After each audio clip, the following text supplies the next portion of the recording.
به نام خدا. سلام دوستان.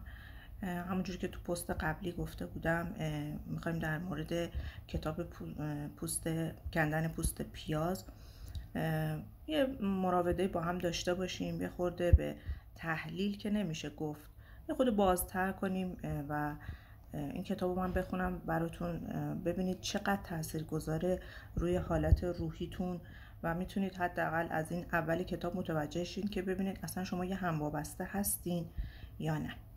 مقدمه 2 صفحه‌ای داره کتاب که من براتون شروع میکنم خوندن. ببینید که شما این مشخصه ها رو دارین، آیا هموابسته هستین.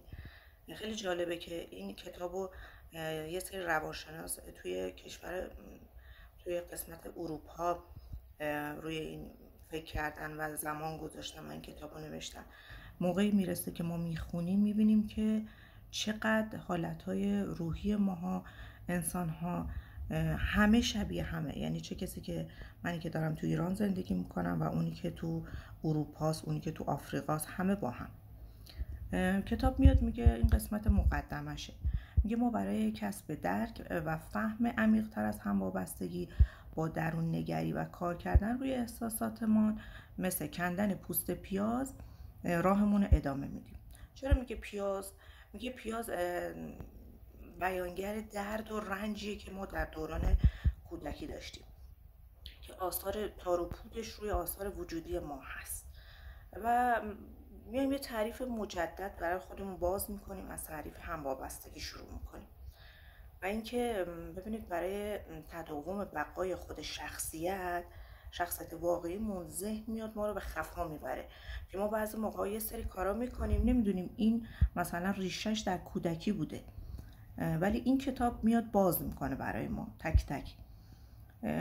یه قسمتش که براتون از روی خود کتاب میخونم که خیلی قشنگ نوشته نیاز داریم تا نگاهی بیاندازیم به روابطمون با اولین کسانی که مسئولیت مراقبت از ما رو به عهده داشتن، که بچه اونا هم خودشون یه جوری بیمار بودن، اونا هم یه جوری خودشون هموابسته بودن، که ما متوجه میشیم که بعضی از بار شرمساری که والدین خودشون حمل میکردن به نحوی نصیب ماها شده.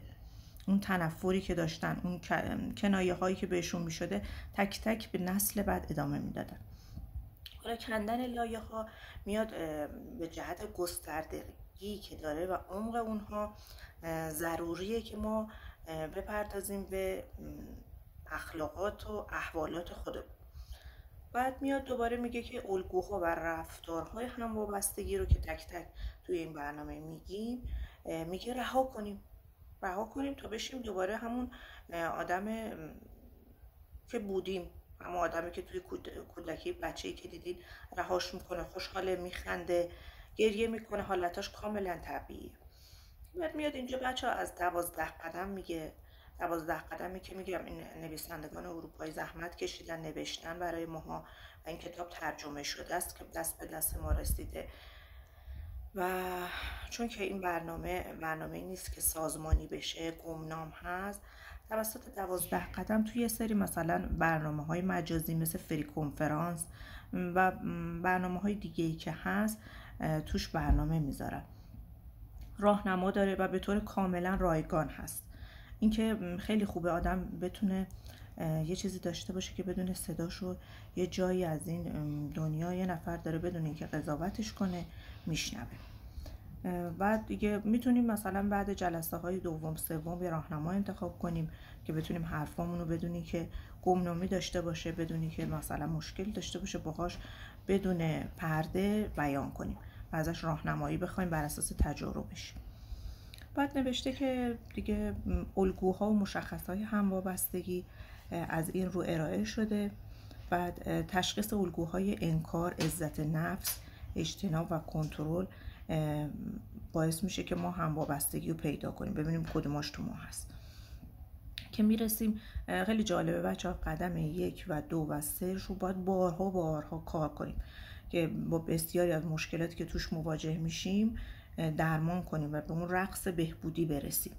هرچند شاید بعضی یه بار انتخاب کنن، یه بار این قدم رو کار کنن به اون بهبودی برسن، ولی به محضی که آدم خوب میشه نمیتونه ول کنه چون میگم ذهنای ما تو کودکی انقدر دستکاری شده، انقدر تحت فرمان روایی یه پدر مادری بوده که خودشون اونا الگوی هموابستگی داشتن، تحت تاثیر اونا بودیم. بعد قسمت آخرش هم بچه‌ها داره بهتون میگه چیزایی که در قبالشون کنترلی نداریم. یعنی یه وقت میایم قدم کار میکنیم، از نظر روحی راهنما، جلسه، همه این کارا رو میکنیم، ولی میبینیم مثلا فلان اتفاق تغییری نکرد. ما در قبال اونا دیگه کنترلی نداریم، دیگه اونا رو باید بسپاریم به خدا. وقتی که میسپاری با علم به این که خدایی برای خودت درست کردی، نه اون خدایی که قبلا به ما یاد دادن، خودت میسپاری به اون خدا و خیالت راحت میشه و یه نفس راحت میکشی و با قدم های 4 و 5 با جدیت و سرسخت اون لایه بیرونی پوست پیاز هست که خیلی نازکه و خیلی کندنش سخته رو میتونی از خودت جدا کنی. ممنون که میخواید منو تو این خوندن این کتاب کمک کنید و همراهی کنید و اینکه در کنار هم باشیم و هم من هم شما به یه بهبودی کامل برسیم. مرسی ازتون. خدا نگهدار.